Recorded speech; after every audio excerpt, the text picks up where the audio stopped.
بسم اللہ الرحمن الرحیم۔ رسول اللہ صلی اللہ علیہ وآلہ وسلم نے ارشاد فرمایا، اگر تمہیں کوئی گمشدہ چیز ملے تو 1 سال تک اس کا اعلان کرتے رہو۔ اگر اس کی شناخت پہچان ہو جائے تو ٹھیک ہے، ورنہ اسے اپنے مال میں شامل کر لو۔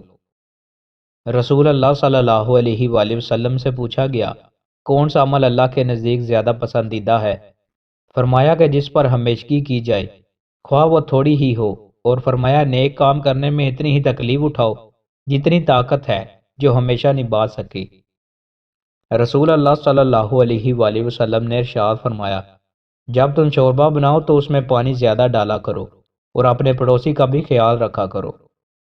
رسول اللہ صلی اللہ علیہ وآلہ وسلم نے ارشاد فرمایا، کسی بھی شخص کے لیے جائز نہیں کہ وہ 2 آدمیوں کے بیچ میں بیٹھ کر تفریق پیدا کرے۔ رسول اللہ صلی اللہ علیہ وآلہ وسلم نے ارشاد فرمایا، جو شخص اللہ کی رضا کی خاطر مسجد بناتا ہے تو اللہ اس کے لیے جنت میں گھر بناتا ہے۔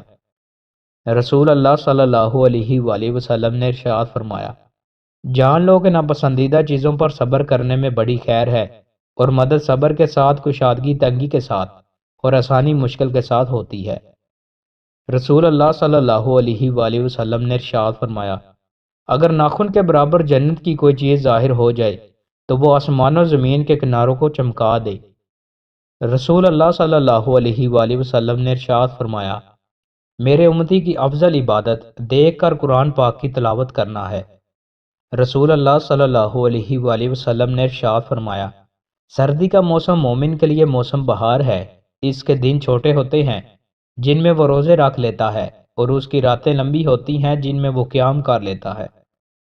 رسول اللہ صلی اللہ علیہ وآلہ وسلم نے ارشاد فرمایا، اللہ نے 3 قسم کے لوگوں، ہمیشہ شراب پینے والے، والدین کے نافرمان، اور دیوس جو اپنے اہل و عیال میں زنا برقرار رکھنے والا ہو، پر جنت کو حرام قرار دے دیا ہے۔ دوستو، مزید اچھی ویڈیوز کے لیے ہمارے چینل کو سبسکرائب لازمی کریں۔ بہت شکریہ۔